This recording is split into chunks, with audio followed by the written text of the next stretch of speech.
तुमच्या सभेला पण आले होते मॅडम, तिथे पण मी तुम्हाला भेटले. आम्ही लढते की जिम्मेदारी नाही, प्रश्न वगैरे. हो मगाशी कार्ड काढून दिली ना तुमची, कुठे गेले ते? त्यांच्याकडे नाही ते. हा. हो, पण आता जॉब नाही आहे त्यांच्याकडे, जागा नाही आहे. जागा झाल्यावर तुम्ही जाहिरात नाही करत का? कसं कळणार जागा? नाही, जागा मोकळ्या झाल्या ना, कसं कळणार? नाही, पण जागा असली ना आपल्याला कळायला तर पाहिजे जागा आहे. पण मग प्रोसेस असेल ना काहीतरी. नाही असं नाही. आता कसं म्हणजे आता सिरमला जागा निघाल्या ना, त्या वेबसाईटवर आम्हाला कळतं की जागा निघाल्या. तर इथल्या जागा निघालेल्या आम्हाला कसं, आम्हाला म्हणजे मला नाही, ज्याला कामाची इच्छा आहे त्याला कसं कळेल?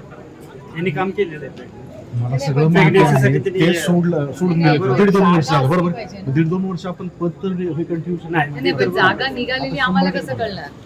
कळतच नाही ना जागा. एजन्सी जाहिरात करते का मग? एजन्सी जाहिरात नाही करत.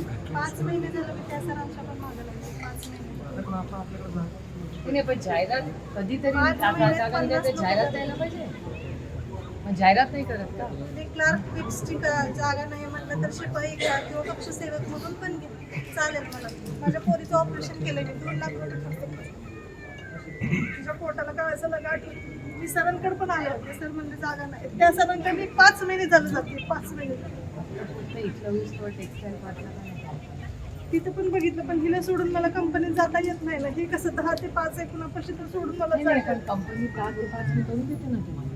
चालेल. हा स्पेशल केस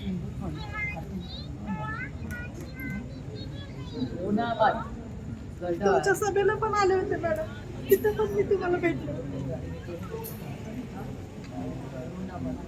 काही प्रश्न शिकत नाही बाबा, लढना पडेगा. आम्ही लढते की जिम्मेदारी नाही, प्रश्न वगैरे.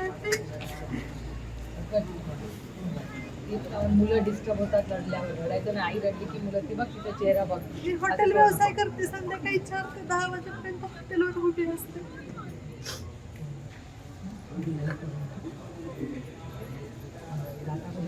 इथं सर याला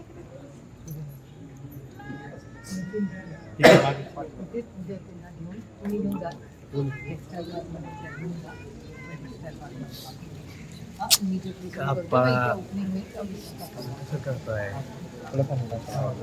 ठीक आहे, पण आता तुम्ही असं केलं म्हणून आलं, आम्ही कसं करायचं?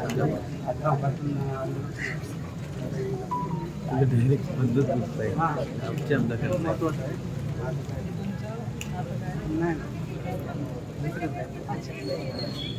एक माझ्या भावासाठी बाळाला डिस्टर्ब होतं, रडू नका. मुलं डिस्टर्ब होतात.